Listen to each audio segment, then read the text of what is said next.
Hallelujah. परमेश्वर यीशु, हम आज के वचन को तेरे हाथ में देते हैं प्रभु। हम मांगते हैं तेरी उपस्थिति यहाँ पे जोरों से आए प्रभु। हर एक को छू ले, हर एक के जीवन को बदल प्रभु, हर एक के जीवन में शांति प्रदान कर प्रभु। हर एक को आज वचन के द्वारा प्रकटीकरण मिलने दे प्रभु। और परमेश्वर उसे कैसे जाना है, क्या करना है, उसे समझने दे प्रभु। कुछ लोग अपने अंदर काफ़ी गिल्ट महसूस कर रहे हैं, तो परमेश्वर उनके लिए भी ये वचन को एक ऐसा वचन लेकर आ, ये वचन से उनके अंदर की गिल्ट निकाल दे और परमेश्वर उन्हें वापस स्थापित कर प्रभु। यीशु के नाम से मैं मांगती हूँ, आमेन आमेन आमेन।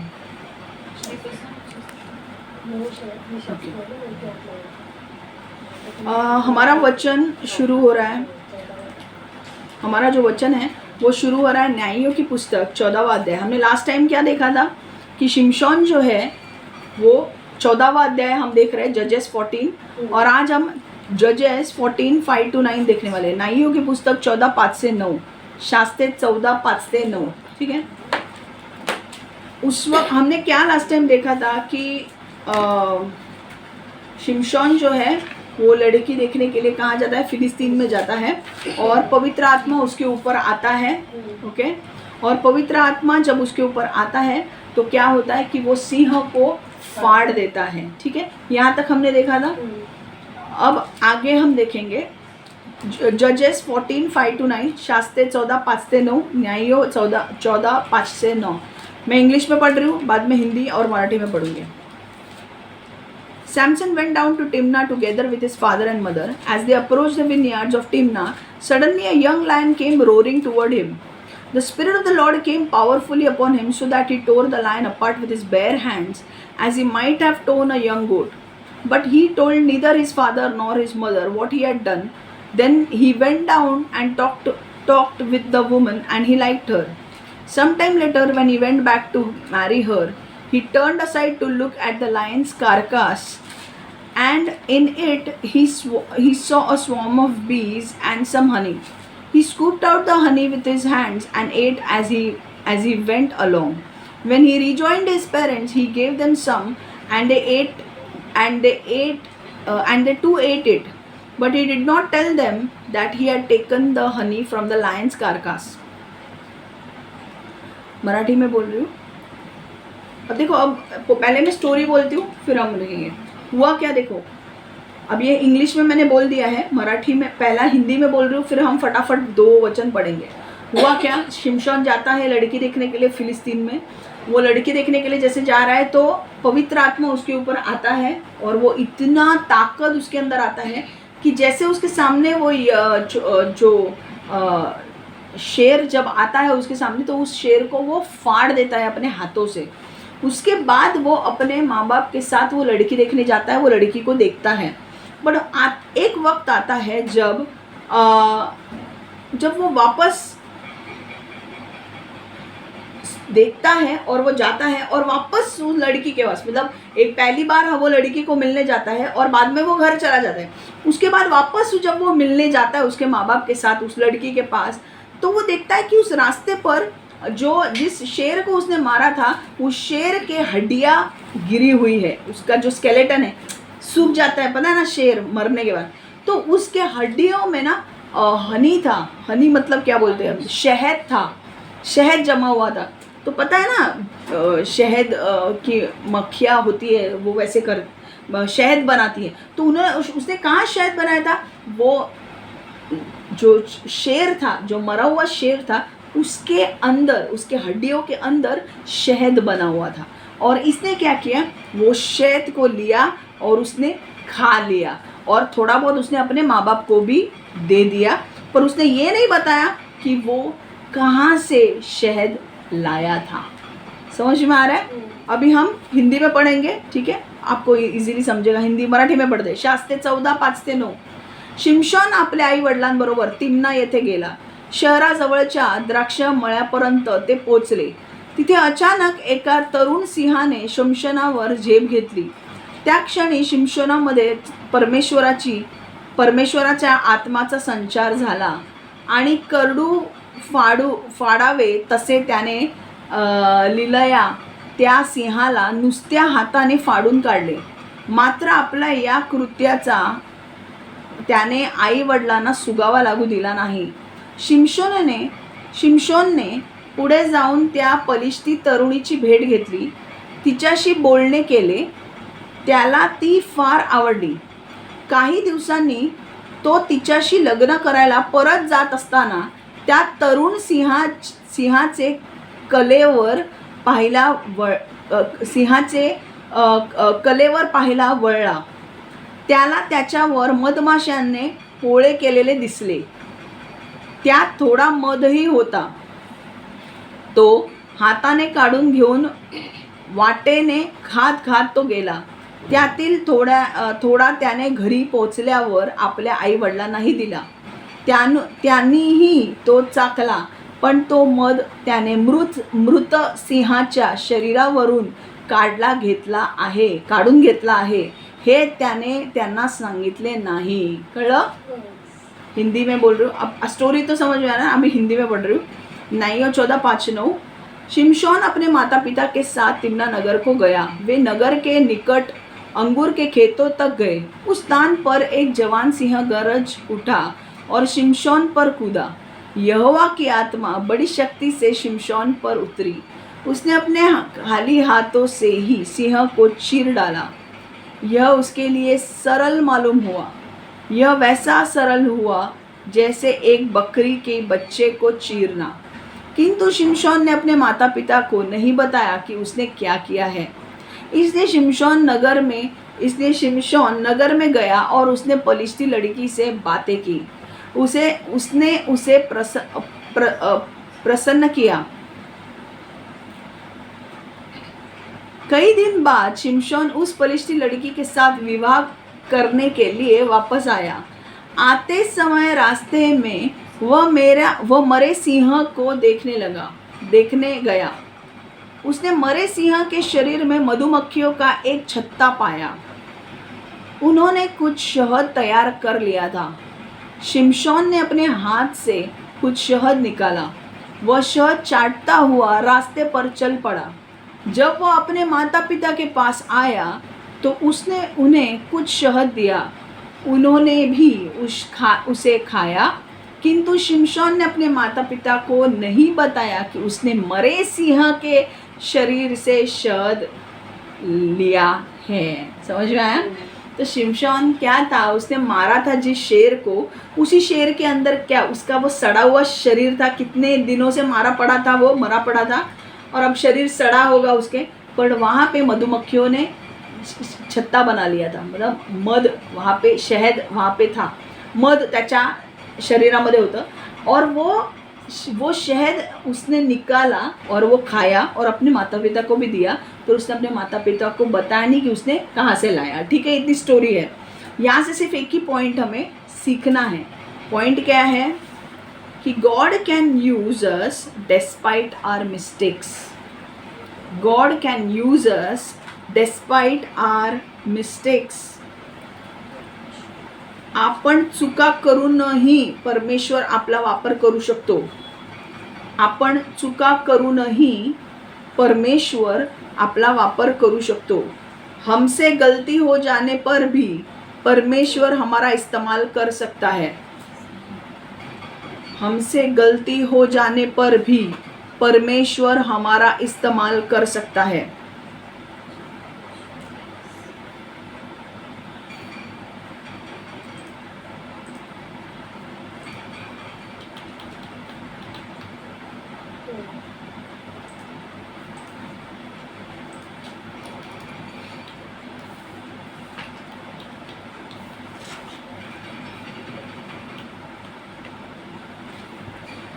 ओके, लिखा आपने?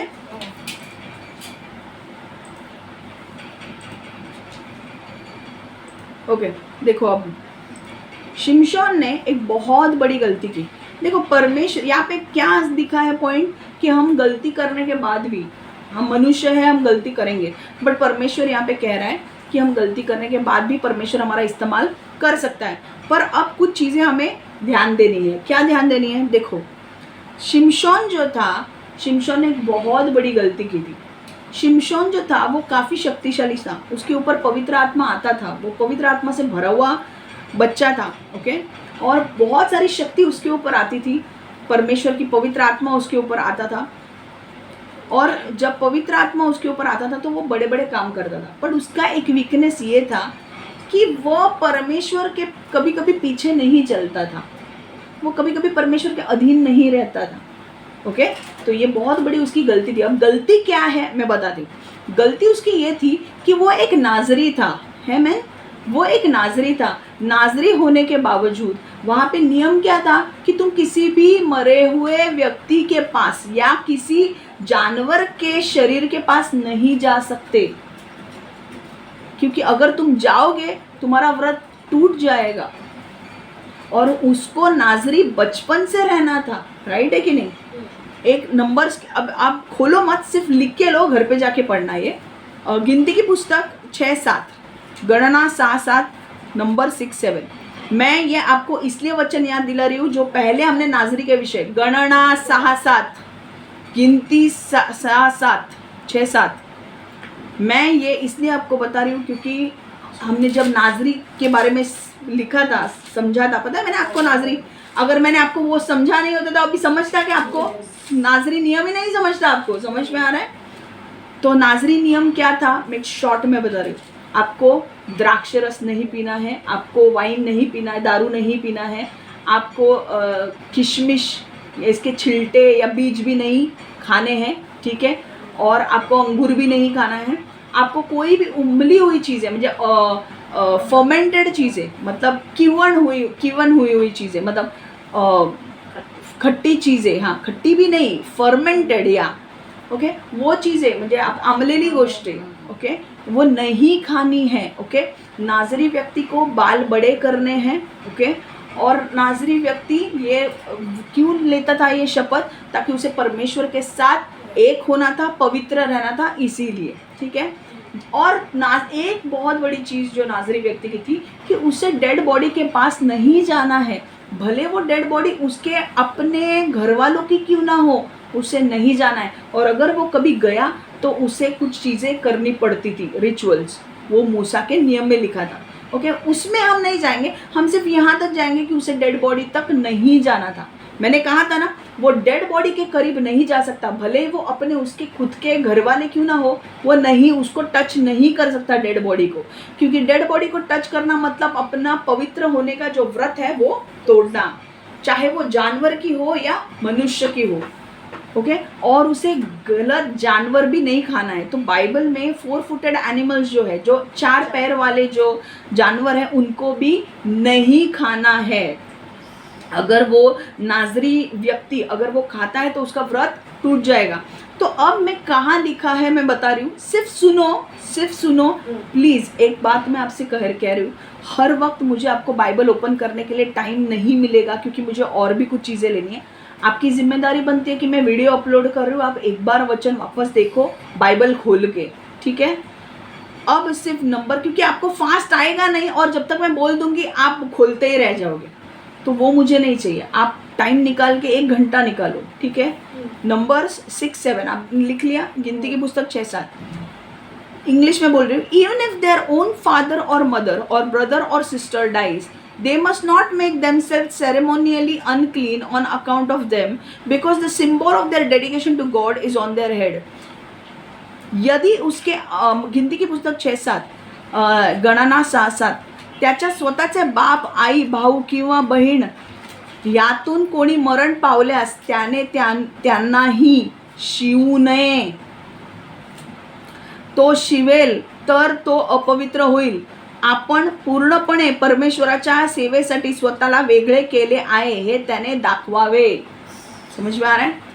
गिनती की पुस्तक 6-7, यदि उसके अपने पिता, अपनी माता, अपने भाई या अपनी बहन भी मरे तो भी उसे उनको छूना नहीं चाहिए, यह उसे अपवित्र करेगा. उसे यह दिखाना चाहिए कि उसे अलग किया गया है और अपने को पूरी तरह परमेश्वर को समर्पित कर चुका है. समझ में आ रहा है? तो अगर उसके, और ये सिर्फ इसके बात नहीं हो रही है, मनुष्य की बात नहीं हो रही है, कोई मरे हुए जानवर के पास भी नहीं जाना है. तो अपने घर के लोग मरे या बाहर के लोग मरे या कोई जानवर मरे, उसे हाथ नहीं लगाना है. यहाँ पे शिमशोन ने क्या बड़ी गलती की, शिमशोन ने गलती ये की कि यहाँ पे उसने शिजिया को फाड़ा, ठीक है चलो, क्योंकि वो उसके ऊपर आया गया, वो उसने फाड़ा ठीक है, पर मरे हुए जानवर, अब वो मर चुका है, अब उसके पास में नहीं जाना चाहिए था। उसने क्या किया, उसके अंदर वो शहद लगाया था, शहद आ चुका था, मधुमक्खियों ने छत्ता बना के रखा था, वो शहद उसने उस बॉडी को हाथ लगाया, उस जानवर को हाथ लगा के उसके अंदर के डेड बॉडी को, शेर के डेड बॉडी को हाथ लगा के उसमें से शहद निकाल के खाया। उसने खाया तो खाया, उसने माँ बाप को भी दिया, पर उसने ये नहीं बताया कि कहाँ से निकाला। अगर उसने माँ बाप को अपने बोला होता तो वहाँ पे उसकी छुट्टी होती, क्योंकि उसके माँ बाप को पहले ही बोला था कि उसे दूर रखना है उन चीज़ों से। समझ में आ रहा है? अब ये एक बड़ी बात है परमेश्वर के लिए कि परमेश्वर ने एक भविष्यवक्ता को चुना है, और एक भविष्यवक्ता बार बार अगर गलतियाँ कर रहा है तो परमेश्वर के लिए भी बड़ी बात है। एक तो उसको बोला गया कि तू नाजरी है, तो तूने नहीं जाना चाहिए ना शेर के पास, तू वापस जाके शेर के अंदर से मधुमक्खिया का छत्ता जो बना है उसमें से शहद लेके खा रहा है, मतलब तूने अपने आप को पवित्र किया कि नहीं, अपवित्र किया कि नहीं, you made your self unholy, right.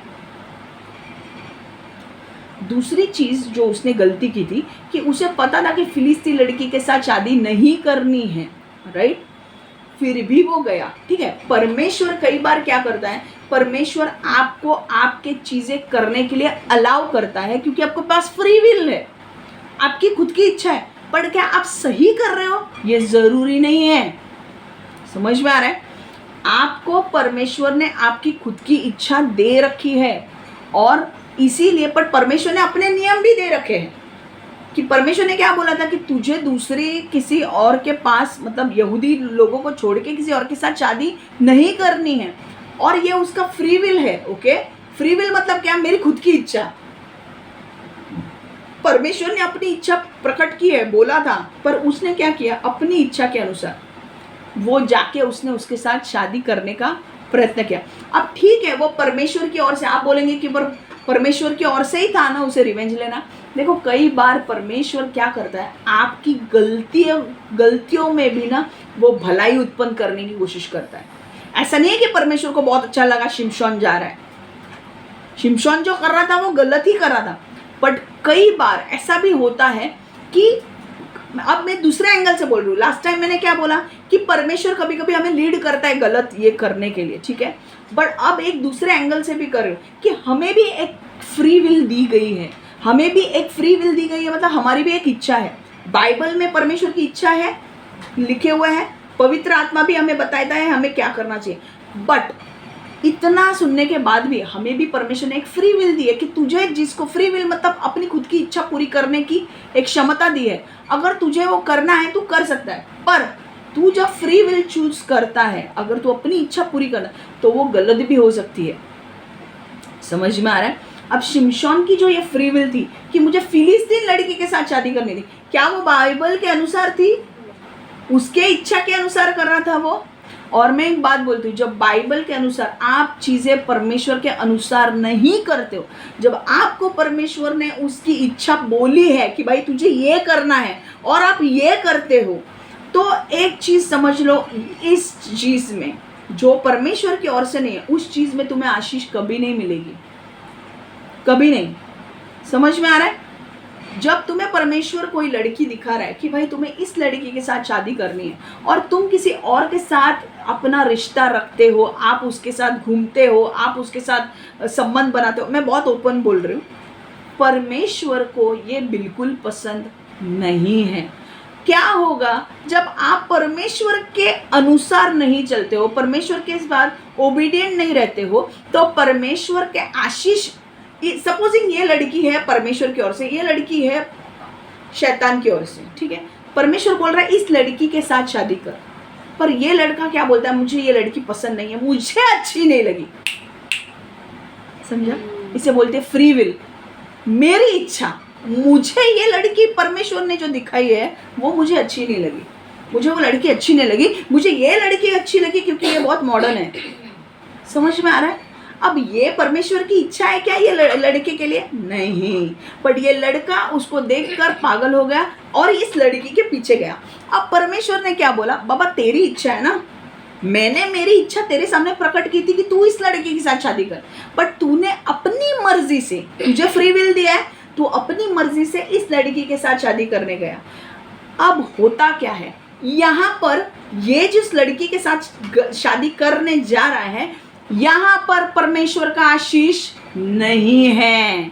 जब तुम अपनी मर्जी से कुछ काम करते हो, जहां पर परमेश्वर की वो इच्छा नहीं है, वहां पर परमेश्वर का आशीष नहीं होगा। तुम तुम्हारे मर्जी से काम करोगे, परमेश्वर के अधीन नहीं रहोगे, तो परमेश्वर इस लड़की के साथ तुम्हें खुश रहने नहीं देगा। समझ में आ रहा है? क्योंकि परमेश्वर बोलेगा तुम दोनों में, इन दोनों में झगड़े होंगे। ये लड़की के साथ जब वो जाएगा, ठीक है, इस लड़की के साथ जब वो जाएगा, जो लड़की परमेश्वर ने चुनी नहीं है, उनके बीच में झगड़े होंगे और परमेश्वर वो रिश्ता तोड़ के रहेगा। क्यों? क्योंकि वो झगड़े होंगे तो परमेश्वर बोलेगा मैंने तुझे बोला है कि मेरी चॉइस क्या है, तू जा रहा है, तू रह रहा है, उसके साथ जो प्रॉब्लम्स है तू संभाल, वो मेरी जिम्मेदारी नहीं है अभी, पर मेरे श्राप वहां पे आएंगे। समझ में आ रहा है?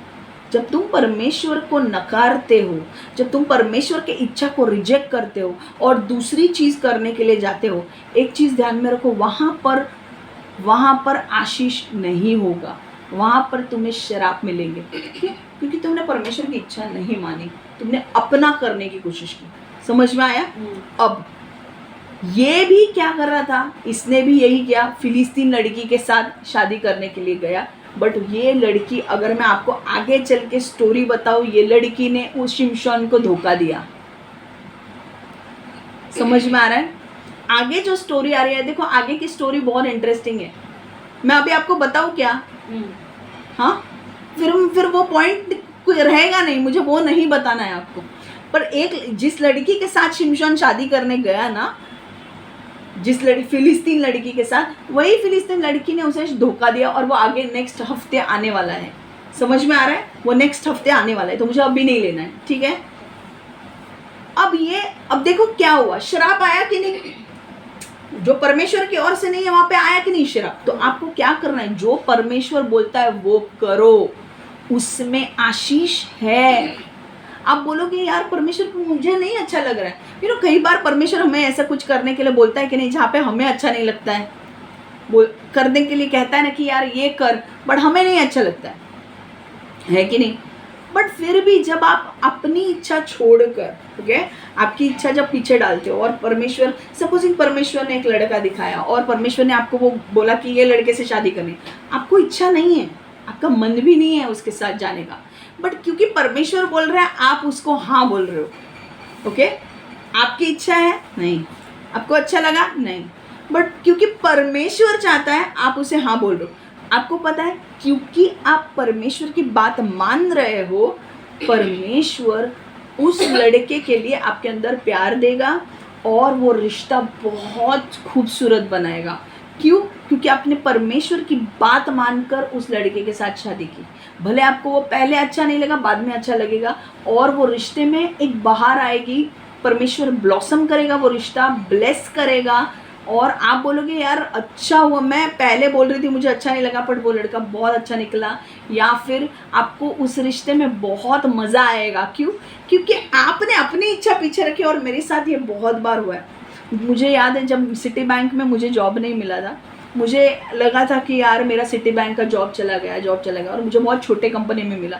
जब मुझे वो छोटे कंपनी में जॉब मिला, पहले तो मुझे बहुत दुख हुआ, क्योंकि सिटी बैंक और वो कंपनी का कोई तुलना ही नहीं था। बट जब छोटे कंपनी में मैं गई तो वहाँ पर मुझे समझ में आया कि मैं पढ़ाई कर सकती हूँ, मेरे MCA का कंप्लीट कर सकती हूँ, और वहाँ पे मुझे किसी टेंशन नहीं था ज़्यादा जितना सिटी बैंक में होता। क्योंकि वहाँ पे क्या, रात के शिफ्ट होते थे, सुबह उठो, डेढ़ घंटे पहले गाड़ी आके तुम्हारे लेके जाएगी, मतलब तुम सोगे कब, उठोगे कब, पढ़ाई कब करोगे पता नहीं। पर जब मैं छोटे कंपनी में थी, मैं गई वहाँ पे, उसके बाद मुझे रियलाइज़ हुआ कि अच्छा हुआ कि मेरे लिए वो रिजेक्ट किया परमेश्वर ने। मुझे अच्छा नहीं लगा था पहले वो कंपनी छोटी वाली, बट बाद में पता चला कि नहीं, भले मेरे भलाई के लिए वो हुआ। क्यों? क्योंकि इसमें मैंने MCA मेरा पूरा कंप्लीट करके लिया। समझ में आ रहा है? और उसके बाद जब मैंने अपनी इच्छा नहीं ना, जब सिटी बैंक गॉड की तरफ से नहीं था, वो छोटी कंपनी गॉड की तरफ से थी, जब मैं उस छोटी कंपनी में गई तो लगने के लिए, किसी को बोलने के लिए भी शर्म आती है कि मैं इस कंपनी में काम कर रही हूँ। बट मुझे पता था, परमेश्वर को पता था कि उस कंपनी में काम करके इसका 2 साल का 2.5 साल का MCA कंप्लीट होने वाला है, और जब वो कंप्लीट हो जाएगा तो मैं तुझे NSE में जॉब दूंगा। आज अगर मैंने वो MCA कंप्लीट नहीं किया होता, मैं सिटी बैंक में अगर मैं MCA कंप्लीट नहीं करती तो मुझे NSE में जॉब नहीं मिलता। समझ में आ रहा है? तो कई बार ना जो आपको परमेश्वर दिखा रहा है वो आपको अच्छा नहीं लग सकता है, आपको लगेगा व्हाट इज दैट, मतलब क्या, you know, I don't think so that she is bringing something good at the table, मतलब वो कुछ बहुत अच्छा कुछ अपने साथ ला नहीं रहे लोग। आप लोग ने कभी देखा है ना, एक लड़का लड़कियों को देखने के लिए जाता है तो 4-5 लड़की होती है, और 4-5 लड़कियों में क्वालिफिकेशन अच्छा होता है, दिखने में अच्छी होती है, स्मार्ट होती है, और फिर लड़का कौन सी देखेगा? जो सबसे स्मार्ट है वो देखेगा। बट परमेश्वर बोल रहा है कि जो स्मार्ट नहीं है वो लड़की के साथ शादी कर, मैं चाहता हूँ कि उसके साथ शादी कर, वो तेरे लिए बेस्ट लड़की है। बट क्या होता है, हम हाई फाई देखते हैं, हम कभी कभी और फॉरेनर है, NRI है, हम देखते हैं, हम उसके पीछे चले जाते हैं। बट परमेश्वर बोलता है कि तुझे मैं ये लड़के को इतना काबिल बनाऊंगा, तुझे नहीं पता। आमेन। एंड हम अच्छे को छोड़ के, मतलब डायमंड को छोड़ के दगड़ को हाथ में ले लेते, पत्थर को हाथ में ले लेते। समझ में आ रहा है? तो वो गलती मत करो। पता नहीं है, मुझे बोलना नहीं था, बट किसी के लिए इम्पोर्टेंट है कि ये सुने। समझ में आ रहा है? और यही हर चीज़ में है, चाहे परमेश्वर आपको मिनिस्ट्री में बुला रहा है, चाहे आपको और किसी की चीज़ के लिए बुला रहा है, जो परमेश्वर आपको बोल रहा है वो करो, उसी में आशीष है। अगर आपको अलग करना है कुछ, वहाँ पे आशीष आपको मिलेगा नहीं, वहाँ पर परमेश्वर की शराब आएंगे। समझ में आ रहा है? अब जो शिमशोन जो है, उसके ऊपर क्या था? उसने नाजरी नियम तोड़ा था, उसने गलती की थी, और फिर भी परमेश्वर ने उसका इस्तेमाल किया। आगे चल के परमेश्वर ने फिलिस्तीन लोगों को मारने के लिए उसी का इस्तेमाल किया, शिमशोन का।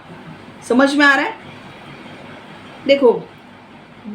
देखो मैं फटाफट आप बोलने वाली हूँ, मुझे बहुत योना का भी लेना है अध्याय। मैंने नंबर्स गिनती का सब ले लिया ना। यस। देखो दूसरा चीज़, ओके, ये एग्जाम्पल हो गया शिमशोन का। शिमशोन को फिलिस्तीन लोगों, आगे चल के, मैं सब आपको नहीं बता रही हूँ अभी, पर आगे चल के फिलिस्तीन लोगों के साथ जो परमेश्वर को बदला लेना था, शिमशोन ने इतनी गलतियाँ करने के बाद भी परमेश्वर ने उसे इस्तेमाल किया फिलिस्तीन लोगों को मारने के लिए। समझ में आया? दूसरा मैं बोल रही हूँ, हमने लास्ट टाइम पतरस के बारे में सीखा था कि पतरस ने 3 बार नकारा यीशु को कुमड़ा लगा, मुर्गे के बांग देने के पहले 3 बार यीशु को नकारा। Before the rooster crows 3 times Peter denied. Okay, तो अब क्या हुआ था, पतरस बाद में क्या गया, यीशु जब क्रूज पर चला गया तो पतरस ने बोला कि अब क्या, यीशु गया क्रूज पर, तीसरे दिन उठा, तो उसको कुछ ये नहीं था, मतलब उसको यकीन नहीं था कि यीशु उठ गया है करके ना। एंड ये पतरस का क्या था ना, he is a leadership mentality थी उसकी कि भाई अगर मेरा सा ये काम नहीं हो रहा है, मतलब अभी अपन क्या प्रचार वचार कर रहे थे, हीलिंग विलिंग कर रहे थे, अब ये नहीं हो रहा है ना, तो अपन क्या करते, अपन वापस फिशिंग के लिए जाते। वो वापस चला गया अपने काम के लिए, वो उसने अपनी बोट निकाली और वापस फिशिंग करने चला गया, और उसके साथ बाकी के लोग भी गए।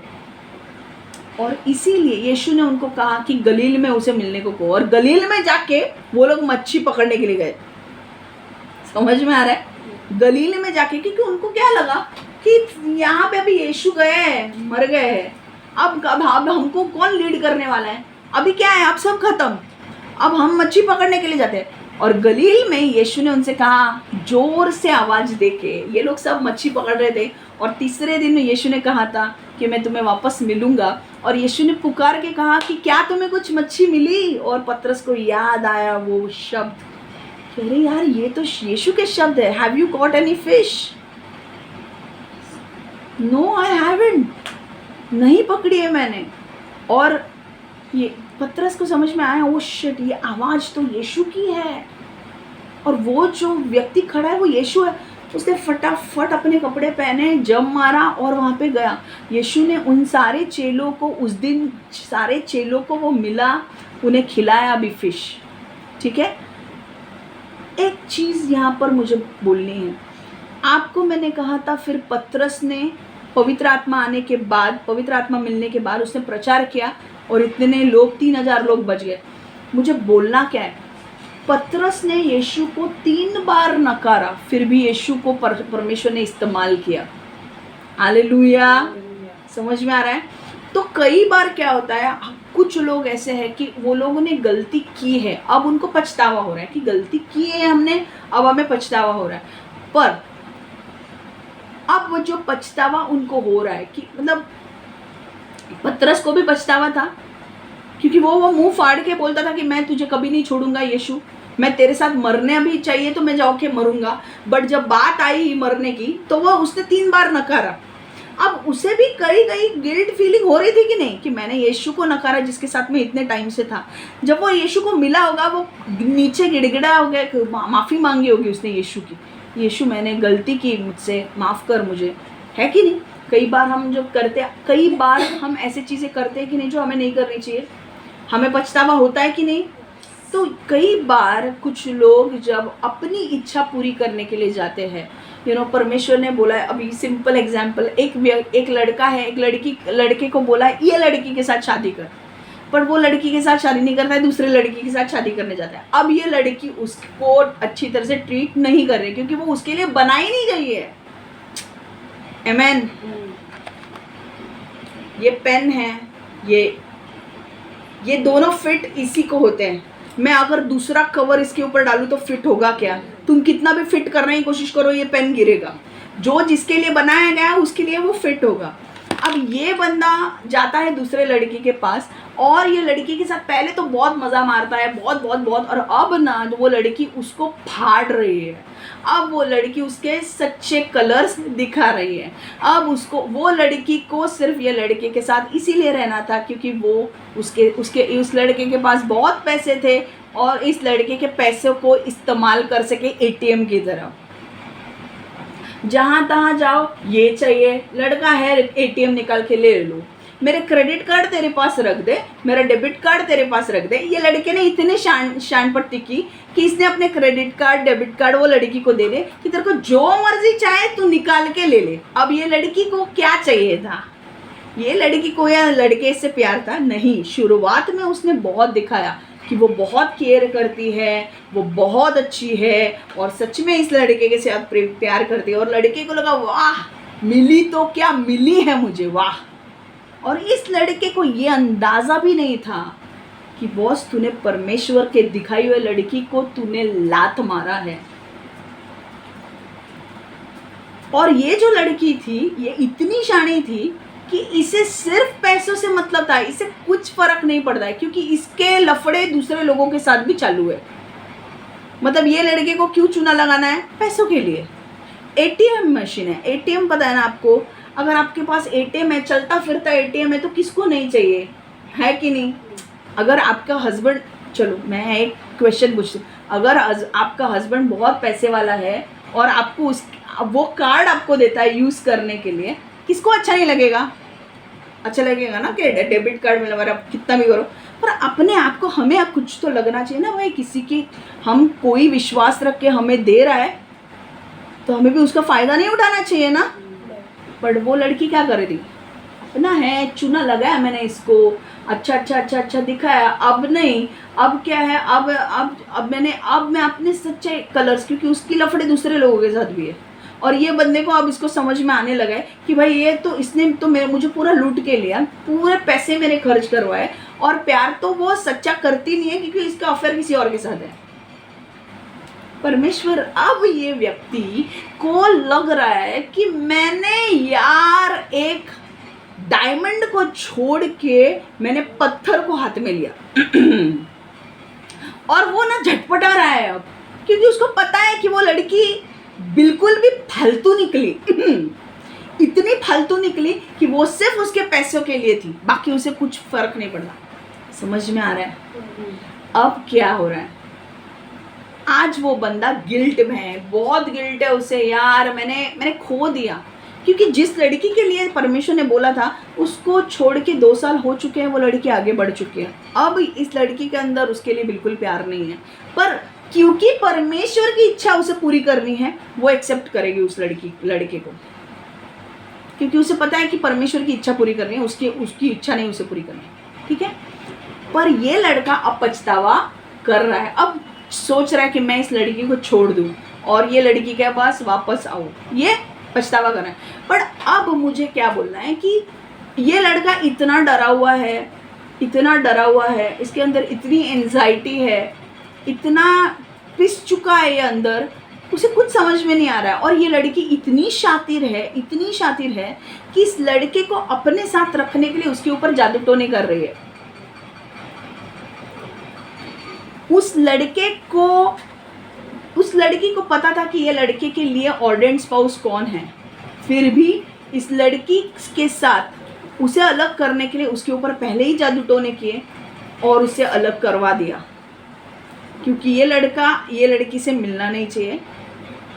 और बुरी बात ये है कि ये जो लड़की है वो उसकी पहले की दोस्त थी इस लड़की की, और उसने देख के चौंका मारा। उसने बोला कि मुझे ये चाहिए बंदा, क्योंकि इसके पास बहुत पैसा है, मैं भिखारी हूँ, इसके पास महल है, मुझे महल में रहना है, मैं इसको पटाऊंगी, मैं इसके ऊपर जादू टोने करूंगी और इसका मैं ले लूंगी। और वैसे ही हुआ। ये बंदे ने उसके लिए क्या कुछ नहीं किया। फ्लैट तो फ्लैट, लैपटॉप, आईफोन, जो बोलो वो मिलेगा भाई। वेकेशंस तो वेकेशंस, मेरे बाप का जेट है, जेट में बैठो और फ्लाई करो। जिस लड़की की औकात, वो झोपड़ी में रहती थी, लिटरली मैंने उसका घर देखा है और ये रियल स्टोरी है। मैंने उस लड़की का घर देखा है, वो झोपड़ी में रहती थी पर उसके सपने थे महल के। उसने इस लड़के को अच्छी तरह से फांस लिया और ये बेवकूफ लड़का परमेश्वर की बात सुनी नहीं, परमेश्वर को छोड़ के गया वहां पे दिया।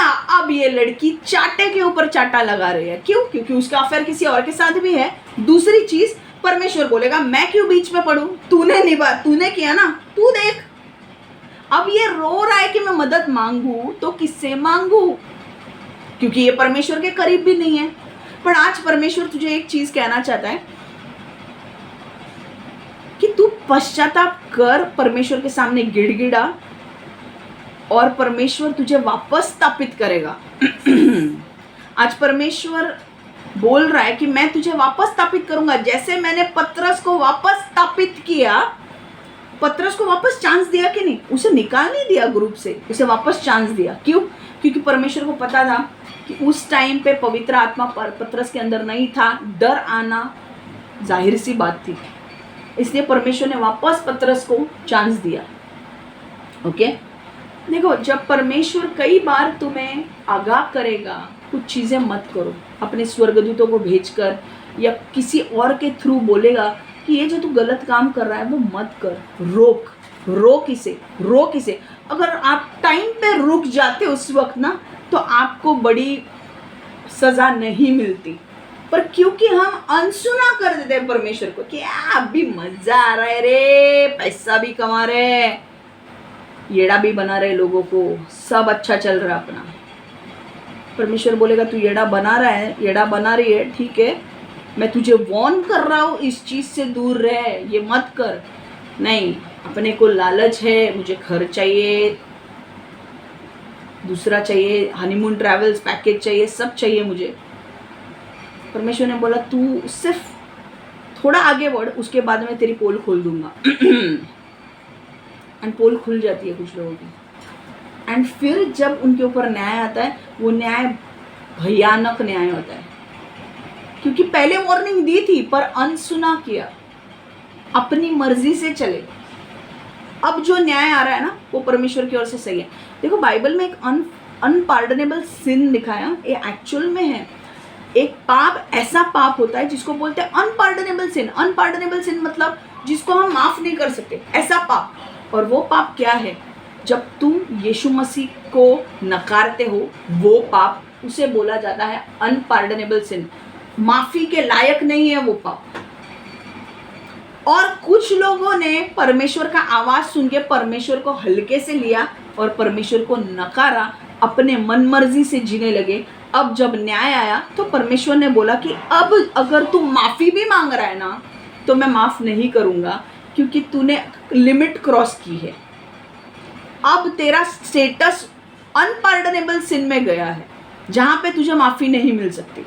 क्योंकि जब मैं तुझे बोल रहा था, जब मैं अपने स्वर्गदूतों को भेज रहा था तुझे अलर्ट करने के लिए, तब तू नशे में थी, क्योंकि तुझे बहुत बड़े बड़े लोगों से बात करने को मिल रहा था, बहुत बड़े बड़े ऊंचाई, बहुत बड़े बड़े लोगों से बात कर रही थी तू, संबंध बना रही थी तू, अच्छे रिलेशंस बना रही थी तू।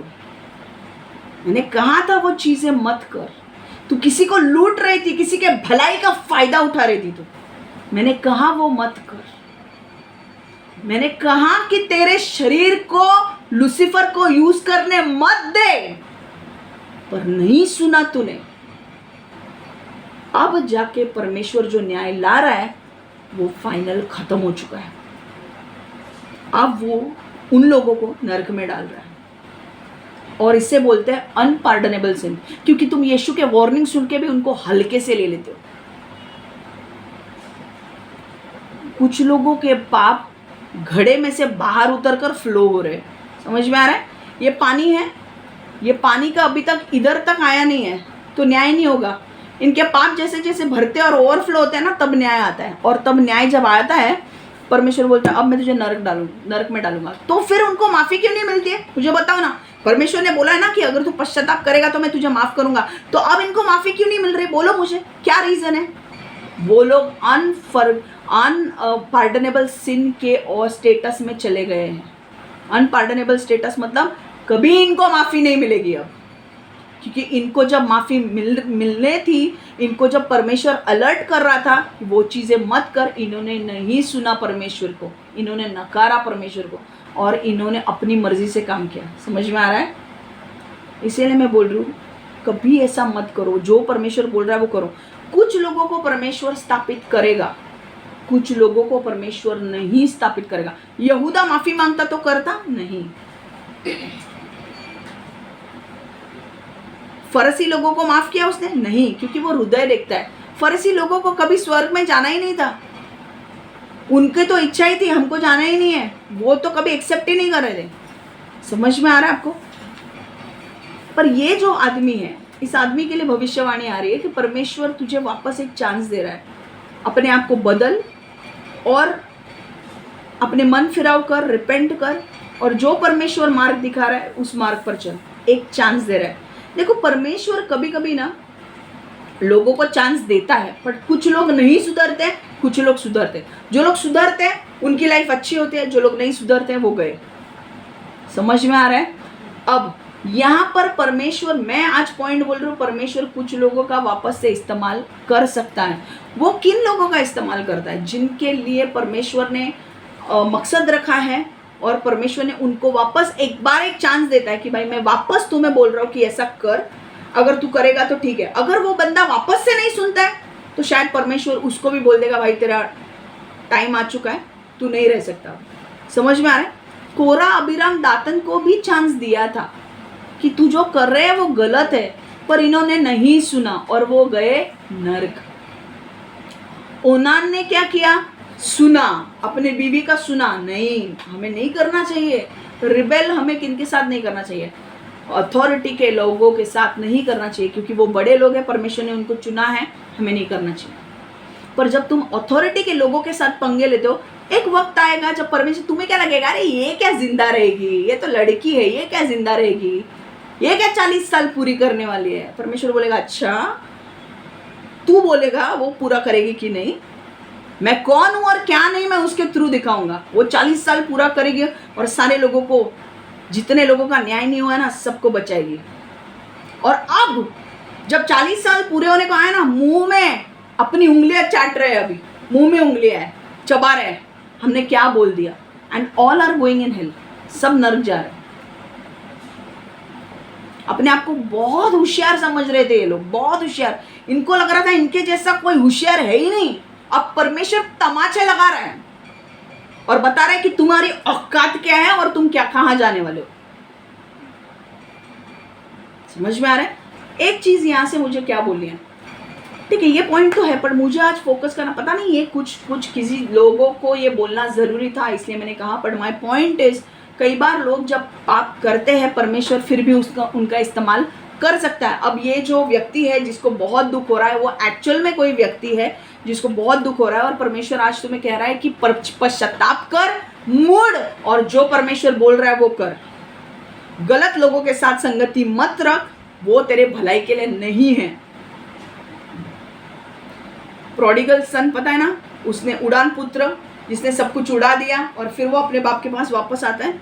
वैसे ही कुछ लोगों को परमेश्वर आज एक व्यक्ति को बोल रहा है कि जो तू अब गिल्ट फील कर रहा है ना, ये जानबूझ के परमेश्वर ने तुझे अलाउ किया जाने के लिए, क्योंकि तू अपने आप को एक लेवल का स्मार्ट समझता था। तुझे ऐसा लगता था तेरे जैसा कोई है नहीं, पर परमेश्वर को तुझे अलाइन करना था, तुझे लेवल पे लेकर आना था और तुझे कुछ लेसन सिखाने थे। और तू सीख गया कि भाई जब परमेश्वर की ओर से हम काम नहीं करते हमारा नुकसान होता है। और एक चीज़, तुम्हारे माँ बाप कुछ भी बोले तुम्हें, तुम्हारे माँ बाप बोल सकते हैं कि यीशु के पीछे मत चलो या उसके साथ शादी मत करो, मत सुनो तुम्हारे माँ बाप की, अगर वो परमेश्वर के नियम के अनुसार नहीं बोल रहे तो। उनके लिए तुम्हें घर भी छोड़ना पड़े, छोड़ दो। मत सुनो ऐसे किसी भी व्यक्ति की जो तुम्हें यीशु के विरुद्ध काम करने को बोलता है। यीशु जो बोल रहा है, पवित्र आत्मा जो बोल रहा है, उसके विरुद्ध अगर तुम्हें कोई काम करने के लिए बोलता है, मत सुनो ऐसे किसी व्यक्ति के जो चाहे अरे नहीं पर मैं, ये तो मेरे माँ बाप है, अरे माँ बाप है तो छोड़ दे तेरे माँ बाप को। परमेश्वर बोलता है पहली प्रायोरिटी मुझे दे।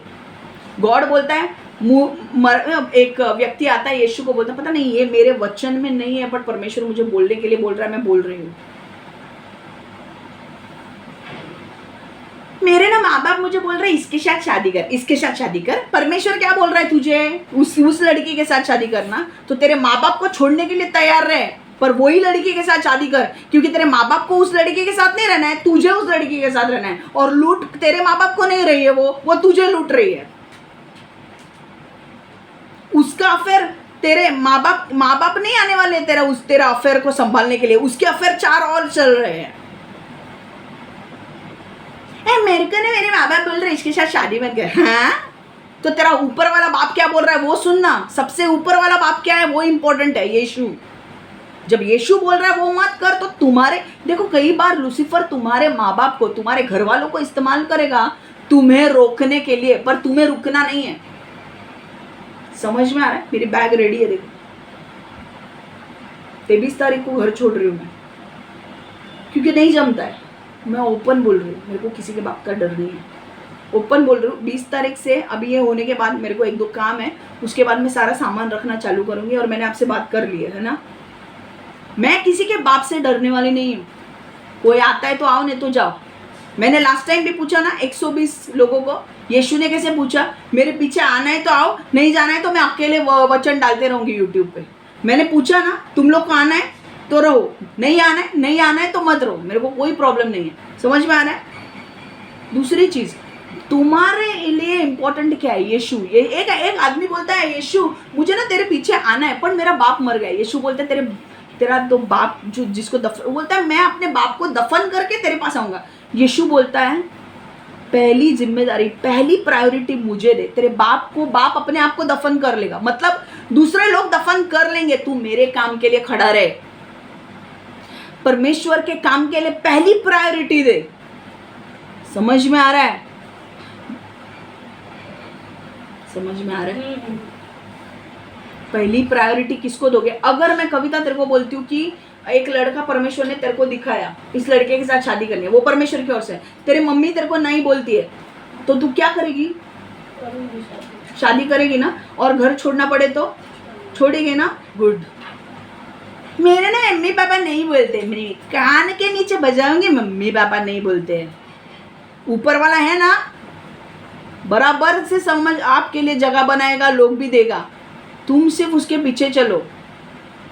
मेरे मम्मी पापा नहीं बोलते, मेरे बहन नहीं बोलते, मेरे ये नहीं। अरे परमेश्वर, उनको नहीं रहना है उस लड़की के साथ, तुमको रहना है। परमेश्वर ने उसको तुम्हारे लिए बनाया। आदम के लिए हवा बनाई थी, आदम के लिए बंदर नहीं रखा था, हवा बनाई थी। तो जो परमेश्वर बोलता है वो करो, क्योंकि और तुमने अगर घर भी छोड़ा ना, मैं बोल रही हूँ, तुमने अगर घर भी छोड़ा ना उस लड़के के लिए, तो तुम जिस घर में रहोगे ना उसमें बरकत आएगी। क्यों? क्योंकि जिस लड़के के साथ उसने शादी की है वो लड़का परमेश्वर की ओर से है, और तुम्हारी बरकत देख के तुम्हारा पूरा परिवार पीछे आएगा। अरे वाह कविता, बहुत अच्छा कर रही है तुम, गाड़ी वाड़ी सब कैसे आ गई तेरे पास? कैसे आ गई? क्योंकि मेरे बाप ने मुझे ब्लेस किया। तुम्हारा सुनती तो अभी कहाँ नर्क में चली जाती मैं। एक बात ध्यान में रखो, परीक्षा आएगी, क्रॉसरोड्स होगा, आपको चुनना पड़ेगा परमेश्वर की इच्छा की अपनी इच्छा। अगर अपनी इच्छा चुनोगे तो मार खाओगे, इतना श्योर है। पर अगर परमेश्वर की इच्छा चुनोगे तो थोड़ी टाइम तकलीफ तो होगी। आदत नहीं है बिना एसी के रहने की, तकलीफ होगी। आदत नहीं है बिना गद्दे के सोने की, तकलीफ होगी। आदत नहीं है बाकी चीज़ें इतने छोटे कमरे में रहने की, तकलीफ होगी। बट आखिर में जाके परमेश्वर जब तुम्हें देगा ना, ऐसा देगा कि जिंदगी में कभी तुमने देखा नहीं। समझ में आ रहा है? तो कुछ भी हो जाने दो, यीशु का साथ कभी मत छोड़ो, ठीक है? ये मेरा पॉइंट नहीं था, पर कुछ लोगों के लिए मुझे ये बोलना ज़रूरी था, क्योंकि उनके लिए कुछ ये काउंसलिंग चाहिए था, ठीक है? हम हमारे पॉइंट पे आए। ओए, तो हमने क्या किया? शिमशोन को वापस इस्तेमाल किया परमेश्वर ने। क्यों? कि फिलिस्तीन के साथ रिवेंज लेने के लिए। फिलिस्तीन के साथ उसने बदला कैसे लिया? आखिर में पूरा स्टोरी मुझे नहीं बताना है, क्योंकि आखिर की स्टोरी बहुत इंटरेस्टिंग है। ये शिमशोन की आंखें फोड़ी जाती है, फिलिस्तीन लोग आंखें फोड़ देते उसकी, और शिमशोन परमेश्वर से बोलता है मुझे माफ़ कर, मुझे एक चांस दे, और बोलता है कि एक बार मेरे अंदर तू आ। और फिर वो पूरी की पूरी बिल्डिंग को अपने दोनों हाथों से उस पिलर को तोड़ता है, और पूरी की पूरी बिल्डिंग जहाँ पे फिलिस्तीन लोग हैं वो पूरी की पूरी बिल्डिंग धस जाती है। उसमें शिमशोन भी मर जाता है, ओके, बट वो फिलिस्तीन को मार डालता है, फिलिस्तीन लोगों को मार डालता है। समझ में आ रहा है? तो ये सबसे लास्ट पार्ट है, हम आने वाले दिनों में देखने वाले हैं। अभी बोलूँगी तो मज़ा नहीं आएगा। और ये शिमशोन को परमेश्वर इतना पाप करने के बाद भी इस्तेमाल कर रहा है। बट एक चीज़ मुझे आपको बतानी है कि यार अगर ये चीज़ है, ठीक है, और एक चीज़, इतना मतलब इसका मतलब क्या है कि हम पाप करें तो चलेगा क्या? मतलब हम पाप करते जाए क्योंकि परमेश्वर हमें अनुग्रह दे रहा है? बोलो ना, पाप करते जाए। रोमियो पुस्तक निकालो, रोमन्स।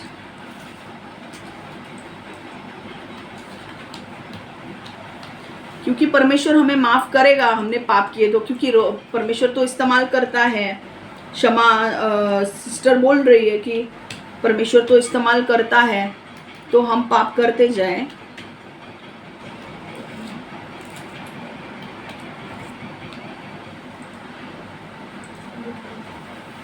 हाँ, रोमन्स निकालो, रोमन्स अध्याय 6 1 से 2।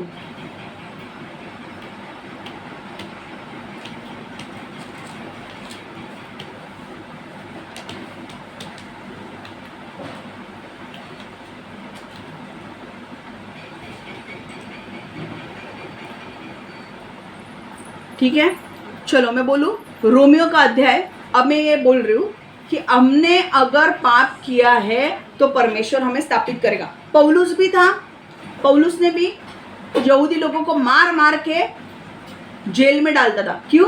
क्योंकि वो यीशु को विश्वास करते थे इसलिए। और ये पौलुस किसको मानने वाला था? मूसा के नियम को। तो पौलुस को अच्छा नहीं लगता था यीशु के नियम क्या है, उसे लगता था यीशु एक फेक आदमी है, ठीक है। बट पौलुस को ये नहीं पता था कि भाई मूसा के नियम में यीशु का जिक्र किया है।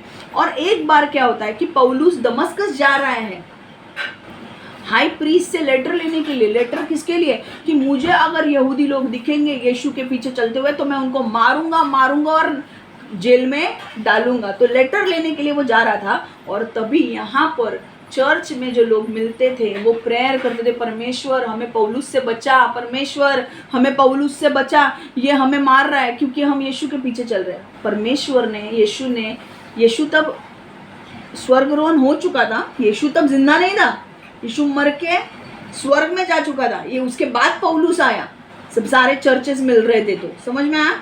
और पौलुस चर्चेस जब वहाँ पे मिलते थे यीशु के नाम से उनको मार कर जेल में डालता था। इसलिए सारे चर्च के लोग प्रेयर कर रहे थे, परमेश्वर हमें पौलुस से बचा, पौलुस से बचा। और परमेश्वर ने ये सुना कि मेरे बच्चों को कोई बहुत पीट रहा है, कोई बहुत तकलीफ दे रहा है। और ये पौलुस जा रहा है दमस्कस हाई प्रीस्ट से लेटर लेने के लिए कि अब अगर मुझे कोई दिखा यहूदी व्यक्ति तो मैं उसको जेल में डालूंगा, उसे मारूंगा। क्यों? क्योंकि वो यीशु के पीछे चल रहे हैं। इसके बाद यीशु उसे मिलता है, एक प्रकाश उसके ऊपर आता है, ये घोड़े पे बैठा है, एक प्रकाश उसके ऊपर आता है, वो अंधा होता है और गिर जाता है। जब वो गिर जाता है 3 दिन तक पौलुस को कुछ नहीं दिखता है, पूरा अंधा अंधा हो जाता है वो। और फिर उसको एक घर में लेकर जाते हैं। वहां पे एक अननियास करके एक व्यक्ति है जो परमेश्वर का दास है। अननियास को परमेश्वर बोलता है कि देख, पौलुस करके एक व्यक्ति है, उसके पास जाके तुझे प्रेयर करनी है, मैं उसका इस्तेमाल करने वाला है। तो अननियास बोलता है कि परमेश्वर, ये पौलुस तुझे पता है ना, ये तो वही व्यक्ति है, ये विलन है पिक्चर का, ये सबको मारता है। विलन अच्छे नहीं लगते ना हमें, ये विलन है, हम नहीं जाएंगे उसके पास। परमेश्वर बोलता है अननियास को, मैं तुझे हीरो बना रहा हूँ, तू जा, मेरा नाम लेके जा। अननियास को बोलता है तू जा। अननियास को परमेश्वर बोलता है कि तू जा और पौलुस के ऊपर प्रार्थना कर, क्योंकि पौलुस को मैं इस्तेमाल करने वाला हूँ मेरे राज्य में। अननियास को परमेश्वर एड्रेस भी देता है कि पौलुस कहाँ पे है। समझ में आ रहा है? उस टाइम अननियास और परमेश्वर कितने क्लोज है, देखा आपने? पर पौलुस के पास जाता है, उसके ऊपर प्रेयर करता है, तो पौलुस के आंखों से छिलके कुछ निकल जाते हैं और वो उसे देखना शुरू कर देता है। तभी परमेश्वर पौलुस को अपना एक चीज़, मतलब पौलुस को परमेश्वर कहता है कि पौलुस, मैं तेरा इस्तेमाल करने वाला हूँ। किसके लिए? मैं तेरा इस्तेमाल करने वाला हूँ प्रचार करने के लिए, मेरा प्रचार करने के लिए, क्योंकि तू मुझे मिला है। और जब वो गिरता है ना, जब प्रकाश आता है और गिरता है ना, तो पौलुस को परमेश्वर पूछता है। पौलुस एक्चुअली, मैंने वो आपको बताया नहीं, पौलुस परमेश्वर को पूछता है, पहला परमेश्वर उसको पूछता है कि पौलुस, पौलुस तू मेरे लोगों को क्यों सता रहा है? तो पौलुस बोलता है कौन है? बोलता है मैं परमेश्वर हूँ। और फिर वो अंधा हो जाता है। पौलुस को पता चलता है कि वो जो आवाज़ उसने सुना है वो किसी नॉर्मल व्यक्ति का नहीं, वो परमेश्वर का आवाज़ सुना है। और जब उसके आंखों से वो छिलके निकल जाते हैं, पौलुस को प्रकटीकरण मिलता है कि उसने परमेश्वर से बात की, यीशु से बात की। और फिर यीशु उसे कहता है कि अब मैं तुझे मेरे राज्य के लिए इस्तेमाल करने वाला हूँ। यहाँ तक, अभी तक तुझे लूसीफर ने इस्तेमाल किया, शैतान ने इस्तेमाल किया, पर अब मैं तुझे मेरे राज्य के लिए इस्तेमाल करने वाला हूँ।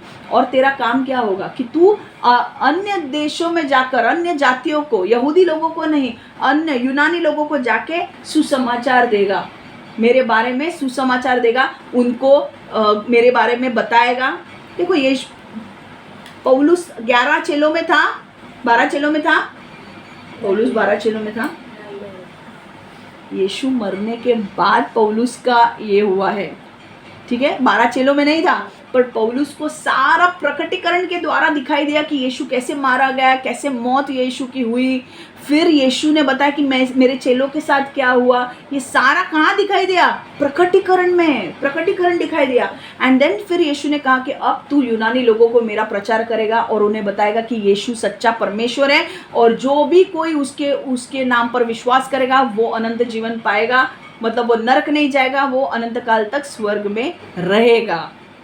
हालेलुया। और वो प्रचार करने लगा। ओके, तो एक बार देखो, पौलुस ने गलती की कि नहीं? पौलुस बहुत गलती कर रहा था ना। पौलुस लोगों को मार मार के, बाल खींच खींच के जेल में डालता था। क्या वो सही था? औरतों को भी मारता था, पुरुष को मारता था, बच्चों को भी मारता था।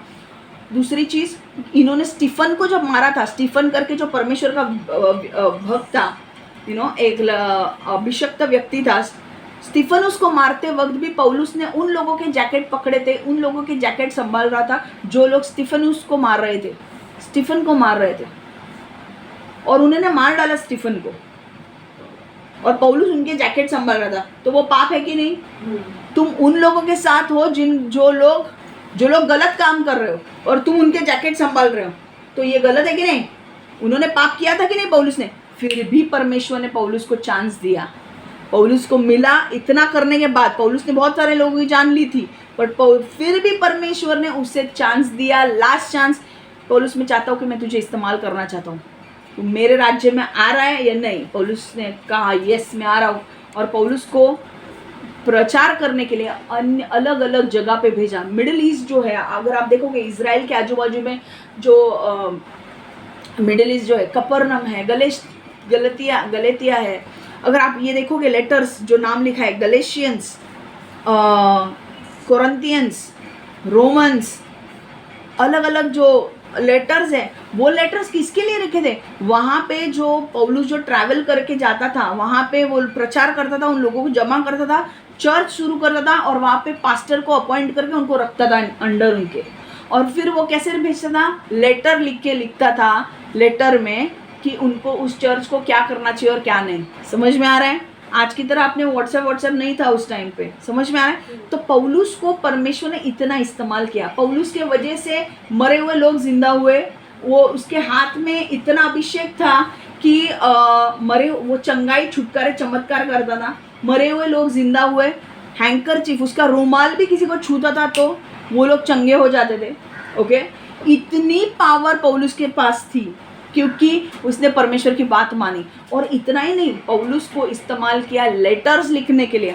आपको पता है नए नियम में जो लेटर्स है, बाइबल का कहता है कि गलातियो, थिस्सलुनीयो, कोरिन्थियो, Romans, Ephesians, Philemon, Colossians, Philippians, 1 Timothy, 2 Timothy, Titus, तीतुस, 1 तिमोथी, 2 तिमोथी, 13 लेटर्स पौलुस ने लिखे जो बाइबल में इंक्लूड किए गए।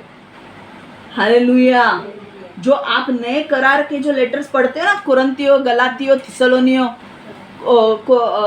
रोमन्स, तीतुस, फिलेमोन, ये सारे लेटर्स किसने लिखे? तो समझ में आ रहा है क्या? ऐसा नहीं है कि कहीं आपने गलती की तो परमेश्वर इस्तेमाल नहीं करेगा, आपको पश्चाताप करने की जरूरत है। बट कई बार जब आपके पाप एक लेवल के बाहर चले जाते हैं, वो अनपार्डनेबल सिन में चले जाते हैं। अनपार्डनेबल सिन मतलब इसके बाद कभी माफ़ी नहीं मिलेगी। उस लेवल के पाप तक हमें कभी पहुंचना भी नहीं है और उतने करने भी नहीं है, उसके बाद माफ़ी नहीं मिलेगी। तुम कितना भी गिड़गिड़ाओ, कितना भी, कुछ नहीं होगा। समझ में आ रहा है? बट उस टाइम तक आने तक, अभी यहाँ तक है, अगर आप गलती करो, आप पश्चाताप करो, परमेश्वर आपको माफ़ कर देगा अगर आप अपना रास्ता चेंज करते हो तो। पर अगर आप नहीं करते हो, आप करने दे रहे हो, नो, एक वक्त आएगा परमेश्वर आपके पापों को माफ़ नहीं करेगा। समझ में आ रहा है? समझ में आ रहा है? तो यहाँ पर आज हम क्या सीख रहे थे? मुझे दोनों चीज़ें बोलने के लिए परमेश्वर कह रहा था। और एक चीज़ से सुननी है क्या जोना के बारे में?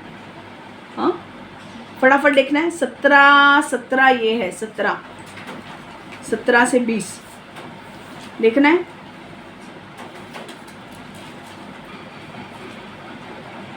ये मैं क्यों आपको लेकर जा रही हूँ, उसमें से आपको पढ़ना है, आपको चाहिए। जोना करके जो व्यक्ति था, सुनो, जोना 1 से हम पढ़ने वाले हैं। जोना करके जो व्यक्ति था उसका बेस्ट एग्जाम्पल है। बेस्ट एग्जाम्पल क्या? जोना को बोला था परमेश्वर ने, निनेवे में जा और प्रचार कर उन लोगों को कि अगर उन्होंने पश्चाताप नहीं किया और अपने बुरे काम नहीं छोड़े तो मैं उनको मार डालूंगा, क्योंकि उनके पाप इतने भयानक है। और योना ने बोला परमेश्वर, मैं अगर जाऊंगा ना तो वही लोग मुझे मार डालेंगे, क्योंकि वो लोग इतने डेंजरस है। और निनेवे के लोग सच में उतने डेंजरस थे, उनके पाप भयानक थे। बट परमेश्वर को इतना क्रोध आया था उन लोगों के ऊपर, निनेवे के लोगों के ऊपर, कि योना को बोला उनको जाके वार्निंग दे, वरना मैं मार डालूंगा उन्हें, मैं उनको बर्बाद करके रखूंगा। योना ने बोला भाई मुझे मत पकड़। योना ने अपना उसे जाना था निनेवे, उसने शिप पकड़ी टार्शिश की, यहाँ पे जाना था, वो गया यहाँ पे। और जब यहाँ पे गया तो परमेश्वर को उसी को इस्तेमाल करना था, जोना को। देखो, जोना ने क्लियरली परमेश्वर का विरोध किया। निनेवे जाना था, उसने बोट पकड़ी और बोट से उलट दिशा में गया, वो उल्टे दिशा में गया, टार्शिश में।